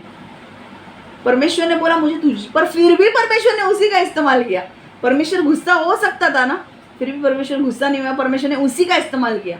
और क्या किया? वो बोट जब आंधी तूफान आने लगे, तो आंधी तूफान आने के बाद वो बोट हिलने लगी, और वहाँ के जो पायलट थे, जो बोट चला रहा था, वो बोलने लगा कि भाई किसी ने तो कुछ, वहाँ की मान्यता ये थी कि अगर जाते वक्त आंधी तूफान अचानक से आ गया तो वो लोग समझते थे कि किसी ने पाप किया है इसलिए ये आया है। वो बाहर आके पूछने लगे कि किसने क्या किया है, सब लोग अपने अपने परमेश्वर से प्रार्थना करो। तो वो जोना को पूछते कि किसने क्या पाप किया है, तूने कुछ पाप किया है, इसके वजह से इतने आंधी तूफान आ रहा है। और जोना बोलता है मुझे उठाकर इस पानी में डाल दो, तभी आंधी तूफान शांत होगा। क्यों? क्योंकि उसको पता था कि जब वो परमेश्वर की बात मानेगा, ये आंधी तूफान अपने आप शांत हो जाएंगे। समझ में आया? कई बार जब आप अपनी इच्छा से चलते हो ना, परमेश्वर अगर आपको इस्तेमाल करना ही चाहता है ना, परमेश्वर चाहता है कि नहीं आपको उसी लड़की के साथ शादी करनी है, या वही जॉब जाना है, या वही काम करना है, परमेश्वर आपको वो काम में खुशी देगा ही नहीं। वो आपको उस काम में, जो काम आप कर रहे हो ना, उस काम में खुशी देगा नहीं। जिस लड़की के साथ आप घूम रहे हो और परमेश्वर की इच्छा नहीं है आप उस लड़की के साथ जाओ, उस लड़की के साथ आपको खुशी देगा ही नहीं। थोड़े टाइम तक होगा, बाद में देगा ही नहीं। जैसे जोना जाने लगा निनेवे के टारशीश के बोट में, वो आंधी तूफान आने लगे। क्यों? क्योंकि परमेश्वर चाहता था नहीं टारशीश की बोट रुक जाए, जोना को फेंक दो नीचे, वो बोट आगे नहीं बढ़ेगी, मुझे इसी का इस्तेमाल करना है, इसी निनेवे लेके जाना है। और आंधी तूफान जैसे आने लगे, ये सब लोगों ने बोला अभी क्या करे क्या करे। जोना ने बोला भाई मैं क्या बोल रहा हूँ सुनो, ये आंधी तूफान मेरे वजह से आए हैं। तो बोलते अभी क्या करूँ, मुझे उठा के फेंक दो पानी में। जोना बोलता है, ये लोग उसे उठा के सच में पानी में फेंकते हैं और वो लोग माफ़ी मांगते हैं परमेश्वर से कि हमें माफ़ कर परमेश्वर, कि एक आदमी की जान हम ले रहे हैं पानी में डाल के। परमेश्वर ने नीचे एक बड़ी मछली रखी थी, वो बड़ी मछली ने योना को निगल लिया। 3 दिन 3 रात योना मछली के पेट में था। और वो मछली को परमेश्वर ने क्या बोला, 3 दिन 3 रात अपने को टाइम पास नहीं करना है, अपने को रास्ता तय करना है, अपने को निनेवे पहुंचना है। 3 दिन 3 रात वो मछली ट्रैवल कर रही थी, जा रही थी कहाँ, निनेवे। ये अंदर प्रेयर कर रहा है परमेश्वर मुझे बचा, ये मछली के पेट से प्रेयर कर रहा है मुझे बचा परमेश्वर मुझे बचा। और परमेश्वर को पता था, पर उसको नहीं पता था कि वो कहाँ जा रहा है। मछली के पेट में जिंदा है वो जोना। और ये कोई मैं मजाक वाली बात नहीं कर रहा हूँ, अब हम रीड करने वाले हैं वचन। अब जो इंटरेस्टिंग पार्ट है प्लीज सो मत। 5 मिनट सोना है नहीं ना, वेरी गुड। ना बोल के सोना है क्या, नहीं बोल, ठीक है। मछली के पेट में मछली ट्रैवल कर रही है, किधर, फ्री टिकट, कुछ जाने की जरूरत नहीं, निनेवे, डायरेक्ट निनेवे। खतरनाक ना, ऐसा हम लोग करेंगे क्या कभी? अपने को डर भी लगेगा कोई मछली वछली दिखी तो, है ना। हम लोग को भाई ऐसा नहीं करना है, हम लोग को जो डायरेक्ट परमेश्वर एक बार बोलता है हमको वो सुनना है। हमको एक्सपेरिमेंट नहीं करने भाई। मछली के अंदर कौन 3 दिन रहेगा, सच में हो रहा है और सच में वो जिंदा था और वो प्रेयर कर रहा था परमेश्वर से कि मुझे इसमें से बाहर निकाल। परमेश्वर ने बोला भाई 3 दिन 3 रात। मैंने क्या बोला था, कुछ लोग साइंस मांग रहे थे, ईस्टर के समय पे सिखाया था ना कि कुछ लोग साइन मांग रहे थे यीशु से, हमको साइन चाहिए। तो यीशु ने क्या बोला, मैं एक ही साइन दूंगा और वो होगी योना की साइन। क्या, 3 दिन 3 रात। जैसे योना मछली के पेट में था वैसे मैं पृथ्वी के पेट में रहूंगा, तीसरे दिन में जी उठूंगा। योना वहाँ पे प्रेयर कर रहा है भाई निकालना है। यीशु बोल रहा था हम तेरे डेस्टिनेशन आया नहीं है। जैसे निनेवे आया, एक उल्टी मछली के अंदर, योना बाहर निनेवे में। ये एक सच स्टोरी है, ये रियल है, हम पढ़ने वाले हैं अब बाइबल में। निनेवे में गया वो और फिर उसने बोला बाबा बस हुआ, ये मछली के पेट में 3 दिन रखा, मतलब क्या, टारशीश जाने वाला था, टारशीश से फेंका क्या, मछली ने निगला क्या, मैं आया निनेवे वापस। मतलब आप इमेजिन करो कि क्या लेवल का परमेश्वर उसके ऊपर नजर रख रहा था। और ये मछली ने उसका जो फेंका, वो देखा होगा कि कौन सा आइलैंड आया है, बोले अरे निनेवे ही है। उसको वो पता चल गया भाई परमेश्वर मुझे छोड़ने वाला नहीं है, मुझे निनेवे जाके प्रचार करना ही है। उसने प्रचार किया, निनेवे के लोगों ने पश्चाताप किया और निनेवे के लोग बच गए। ओके, ये स्टोरी है, अब सुनना है फटाफट। चलो, जोना 1, योना 1। The word of the Lord came to Jonah, the son of Amittai. Go to the great city of Nineveh and preach against it, because its wickedness has come up before me. But Jonah ran away from the Lord and he headed for Tarshish. He went down to Joppa, where he found a ship bound for that port. After paying the fare, he went aboard and sailed for Tarshish to flee from the Lord. Then the Lord sent a great wind on the sea, and such a violent storm arose that the ship threatened to break up. All the sailors were afraid, and each cried out to his own God. And they threw cargo into the sea to lighten the ship. But Jonah had gone below deck, where he lay down and fell into deep sleep. The captain went to him and said, "How can you sleep? Get up, call on your God. Maybe he will take notice of us, so that we will not perish." Then sailors said to each other, "Come, let us cast lots to find out who is responsible for this calamity." They cast lots, and the lot fell on Jonah. So they asked him, "Tell us who is responsible for making all this trouble for us. What kind of work do you do? Where do you come from? What is your country? From what people are you?" He answered,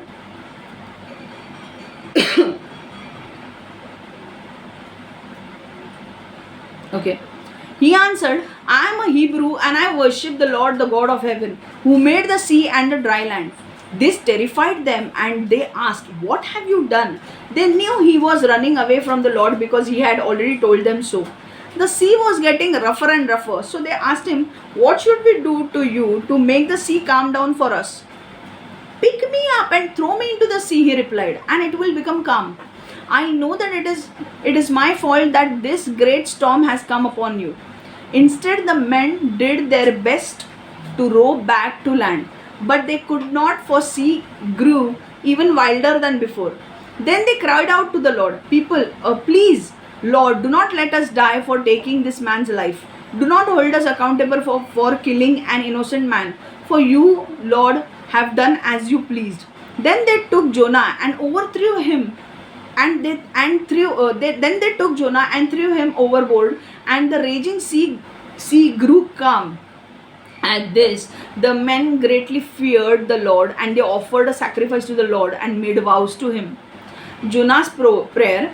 Now the Lord provided a huge fish to swallow Jonah, and Jonah was in the belly of fish 3 days and 3 nights.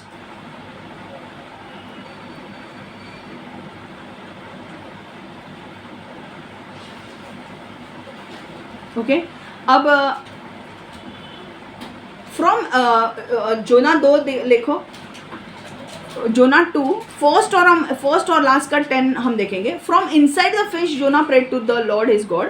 Okay, and हम उसका बहुत बड़ा prayer है वो हम नहीं देखेंगे, but 10th में देखो 10वां वचन. And the Lord commanded the fish and it vomited Jonah on to dry land.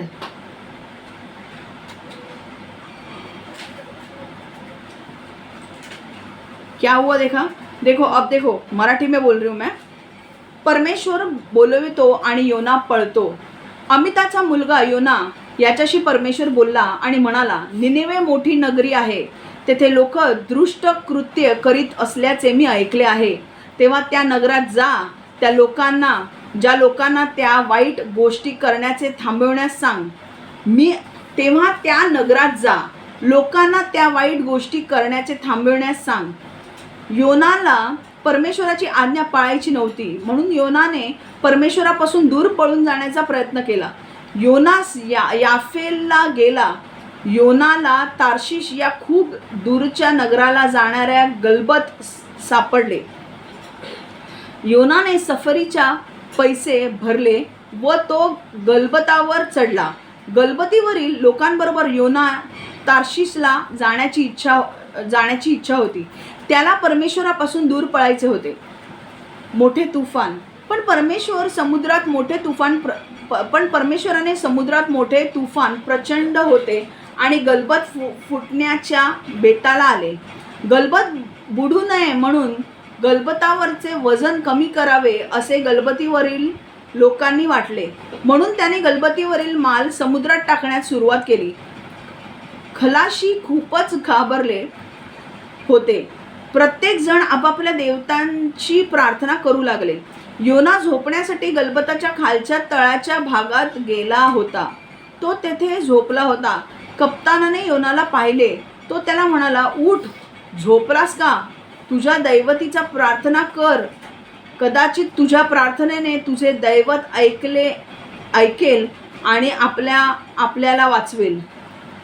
ह्या तुफानाचे कारण काय?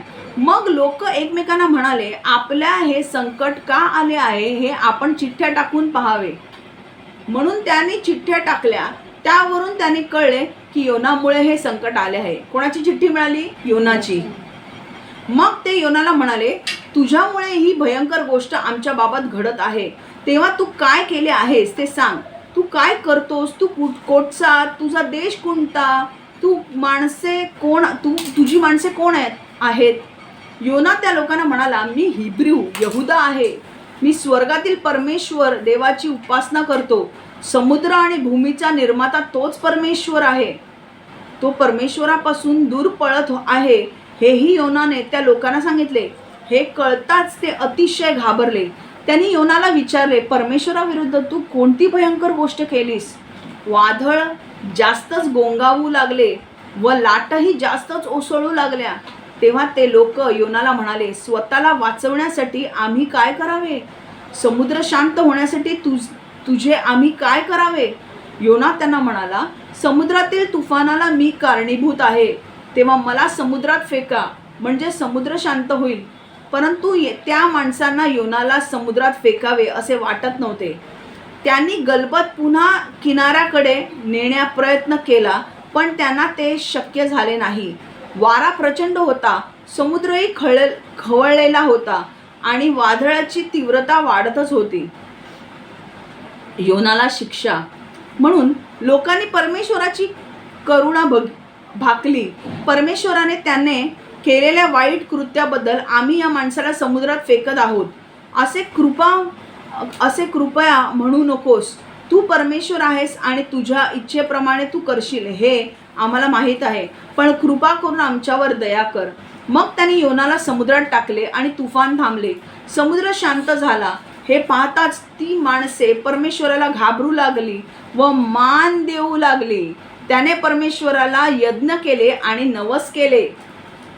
जैसे योना को पानी में डाला, तूफान शांत हो गया और जो बोट में जितने लोग थे परमेश्वर को मान देने लगे, रिस्पेक्ट करने लगे. योना समुद्रात पडल्यावर त्याला गिळण्यासाठी परमेश्वराने एक मोठा मासा निवडला. योना 3 दिवस आणि 3 रात्र माशाच्या पोटात होता. किती दिवस होता माशाच्या पोटात? Very good. 4 दिवस होता. 3 दिवस. माशाच्या पोटात असतानाच योनाने त्याच्या परमेश्वराच्या देवाची प्रार्थना केली. ओके, अब ये प्रार्थना पूरा नहीं पढ़ेंगे, पर 10वां वचन पढ़ेंगे. मग परमेश्वर माशाशी बोलला आणि माशाने उलटी करून योनाला कोरड्या भूमीवर टाकले. और वो भूमि कौन सी थी? निनेवे.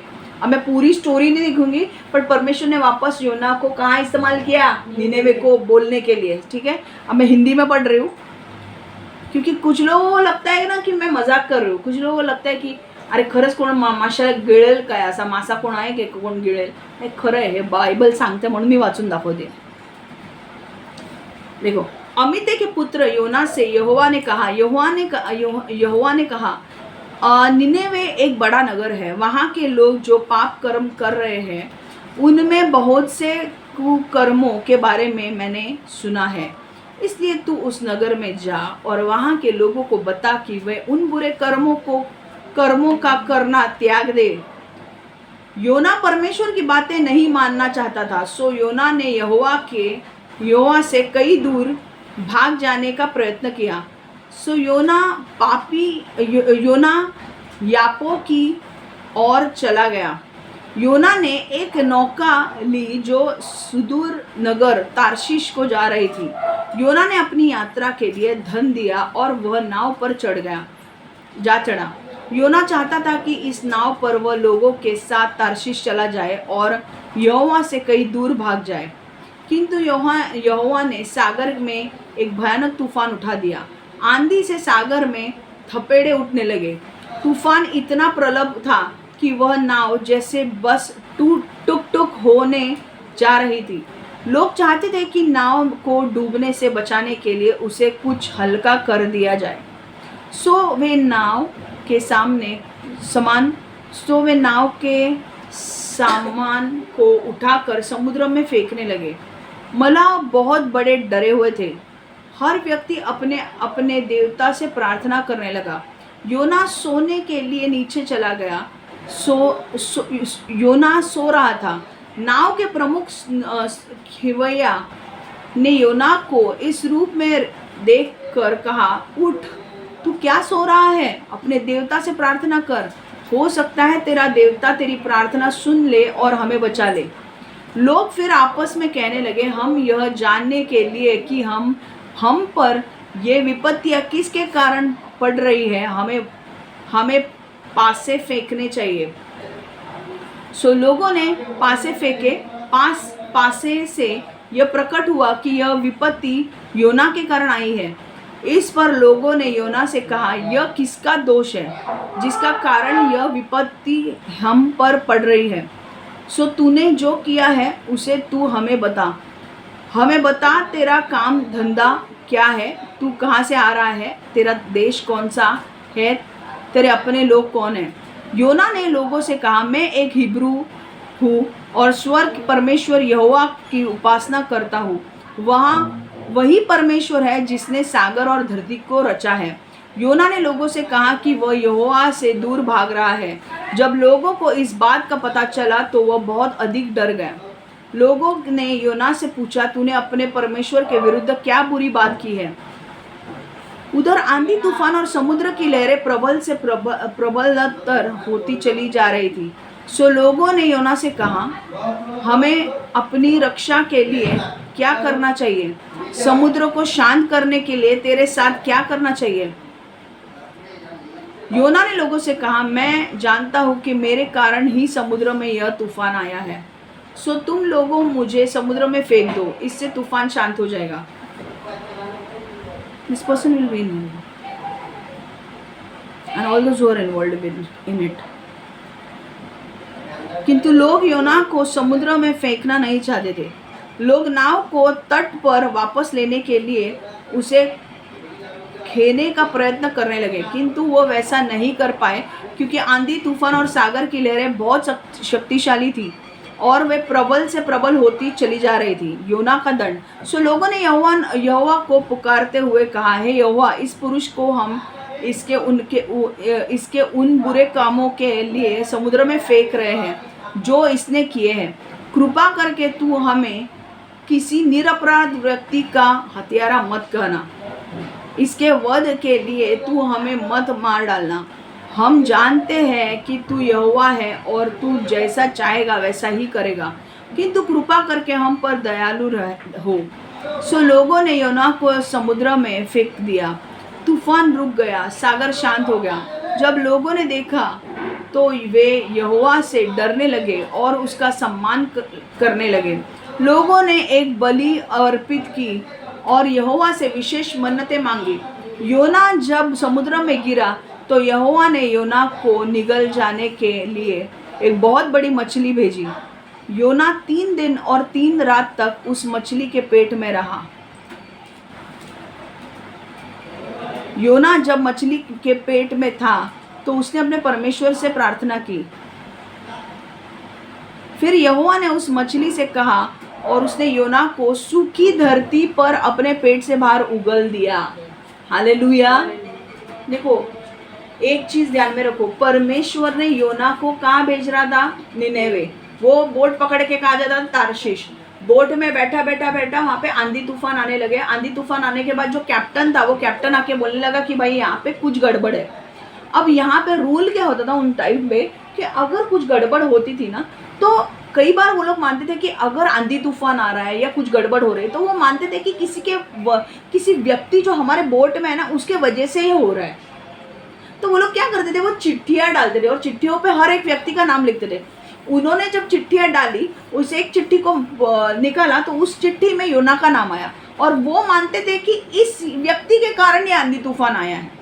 तो जब उसने चिट्ठी देखी कि योना का नाम आया, उन्होंने योना को पूछा कि योना तूने किया क्या है, बता।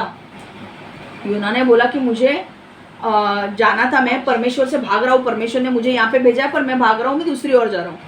और उन्होंने कहा कि देखो, तूने पाप किया परमेश्वर के विरुद्ध, अब हम क्या करें, वरना तो सब लोग मर जाएंगे। क्योंकि ये लोग ने क्या किया, जब योना ने ये बोलने के बाद ना, वो लोग वापस लेने लगे अपने बोट को। कहाँ पे? चोर की तरफ। पर परमेश्वर नहीं चाहता था कि ये चोर की तरफ जाए, इसलिए परमेश्वर ने और आंधी तूफान बढ़ा दिए। आंधी तूफान बढ़ने के बाद इनको पता चला कि भाई ये एक सोल्यूशन नहीं है, इसको चोर की तरफ नहीं लेकर जाना है। तो अब क्या करना है? योना ने बोला मुझे पकड़ के नीचे डाल दो, और इन्होंने माफ़ी मांगी परमेश्वर से कि हमें माफ़ करना अगर ये मर गया तो, पर हमें डालना ज़रूरी है। उन्होंने पकड़ा, योना को नीचे डाला। नीचे वहाँ पर एक बड़ी मछली आई, उस बड़ी मछली ने योना को निगल लिया और 3 रात 3 दिन योना उसके पेट में था। और बाद में जब निनेवे आया तो उस मछली ने उल्टी करके योना को निनेवे में फेंक दिया। इसके बाद होता क्या है, योना जाता है निनेवे में, प्रचार करता है, और निनेवे के लोग प्रचार करने के बाद पश्चाताप करते हैं, दुख मनाते हैं, शोक मनाते हैं, बोलते हैं हम आगे से नहीं करेंगे, और इसीलिए परमेश्वर उनके ऊपर न्याय नहीं लाता है। ठीक है। अब यहाँ पे पॉइंट क्या है कि योना कई बार परमेश्वर को किसी व्यक्ति को इस्तेमाल अगर करना ही है तो परमेश्वर अगर उसने पाप भी किया होगा परमेश्वर उसे वापस स्थापित करेगा और चांस देगा एक वापस। तो योना को क्या किया, योना को वापस लेकर आया परमेश्वर निनेवे के लिए। तो कई बार हम मिस्टेक्स करते हैं बट परमेश्वर क्या बोल रहा है कि मिस्टेक्स करने के बाद भी क्या है, परमेश्वर वापस तुम्हें स्थापित करेगा। तो अगर आपने कोई भी मिस्टेक की है, आपको लग रहा है कि यस मैंने पाप किया है, मैं एक चीज़ बोल रही हूँ, जिनका न्याय हुआ है उनको कोई माफ़ी नहीं मिलने वाली है क्योंकि उनका न्याय हो चुका है। पर जिनका न्याय नहीं हुआ है और आपने अगर परमेश्वर के खिलाफ कुछ भी किया है, आप माफ़ी मांग सकते हो परमेश्वर से, परमेश्वर आपको माफ़ करेगा। एक चीज़ है यहाँ पर मैंने आपको बहुत सारे लोगों का इस्तेमाल ये दिया, पतरस का दिया, पौलुस का दिया, शिमशोन का दिया कि परमेश्वर ने कैसे इस्तेमाल किया, जोना का दिया। पर एक चीज़ है, क्या मतलब अभी ये वचन है कि आप पाप करने के बाद भी परमेश्वर आपको इस्तेमाल करेगा, तो आपको पाप करते रहने चाहिए क्या? नहीं। तो ये वचन का है Romeo 6:1-2, Roman 6:1-2, Romeo 6:1-2, रोमीकरण 6:1-2। What shall we say then? Shall we go on sinning so that grace may increase? By no means. We are those who have died to sin, and how can we live in it any longer? रोमीकरण 6:1-2।